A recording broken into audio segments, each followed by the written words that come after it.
Next to face the dragons is entrepreneur and mother of two, Colleen Wong from London, with a business creation that's close to her heart. This is my third baby, and so it's something I'm really proud of. Being a mom and running a startup, the two go hand in hand. It's a multitasking and having no sleep.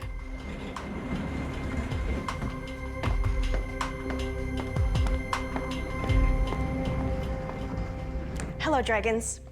My name is Colleen Wong, and I'm the founder of Tech64. It was about 18 months ago, I took my two little kids to a farm park, and I witnessed a mom running around looking everywhere for her son. So I thought to myself, oh my goodness, that could have been me. And why are we not more connected to our younger children? My solution is the Gator Watch. It's this watch here. So it looks like a watch, but it actually makes and receives calls from up to 10 trusted numbers. It's also a tracker. It has no access to the internet, social media, or games.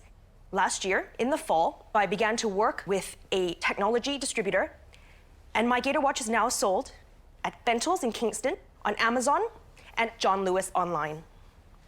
The watch retails for £99, and there's also a service plan with it. It's £9 a month on an annual contract, or £11 a month without a contract. Today, I'm looking for £100,000 of investment for 5% of my business. I'd like to give you all a Gator Watch, if that's all right to take a look at. Hoping her product has the bite to snare a dragon is Colleen Wong. Thank you. She's seeking £100,000 for 5% of her children's watch, phone and tracker. Retail expert Tuka Suleiman is first to explore what makes the business tick. When did you get the idea and how did you execute the samples? So I had the idea in September of 2015, and I knew that it would cost an extreme amount of money to design a product from scratch. And so I picked one manufacturer in China, and I began working with them. A £2 million valuation on it? Yes. I'm assuming you have some IP or something very unique to create such a valuation. Because I had gone to a manufacturer who had manufactured this product, Right. okay, they own the IP. Right, you don't own the IP. Not for this, no. After speaking to IP lawyers, I realized that once a product is already out in the marketplace, you can no longer obtain the IP for it. This was a product, so for example, wearable GPS tracker, that's also a phone, was already in the market. And you've sold how many so far in total? 400? 400. Slightly over 400. At £99. So cost how much? So it costs $55, so it works out to be about just under £50. Already there's a problem. If your cost is 50 and you're retailing at 99, another retailer would want to pay 37, 38, 40 for it. So already you can't wholesale it. It's a shaky start for Colleen as Tuka Suleiman exposes the limitations of her sales model.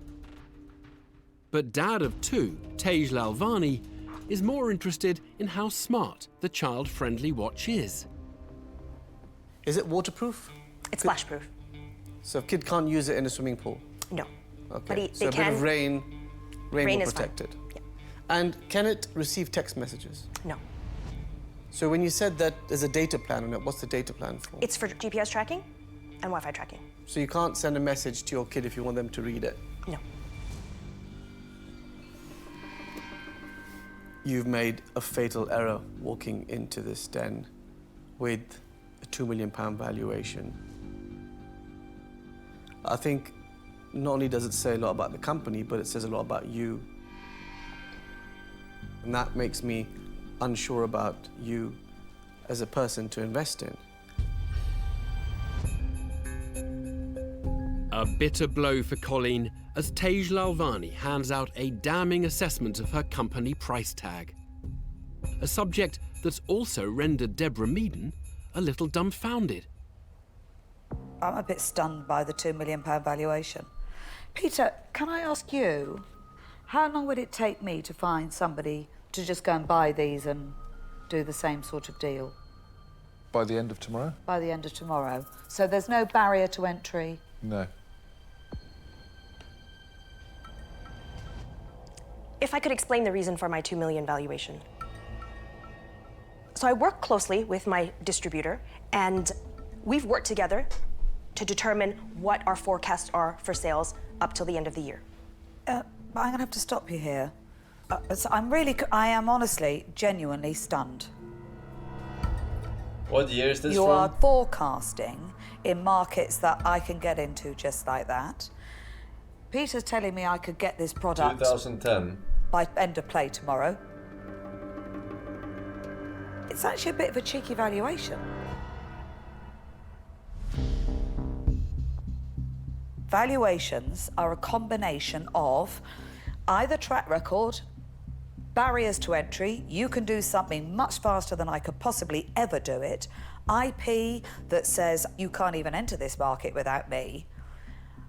Which bit of that have you got?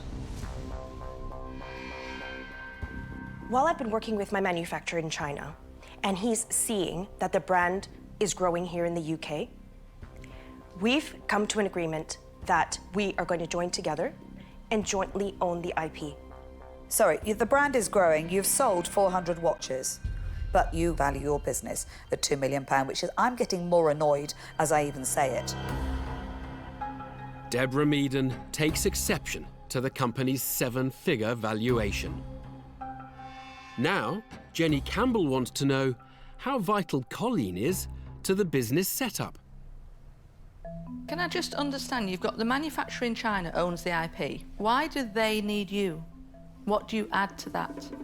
Because the manufacturer doesn't speak English. And you speak Chinese? I speak fluent Chinese, yes. Okay, all right. So you're a linchpin in terms of making that happen? Yes. Okay, there's a little USP, but it is replicable, obviously. Of course. Yeah, that seems like, I don't know, man, it doesn't seem completely unrealistic. She already has sales and shit, revenue streams.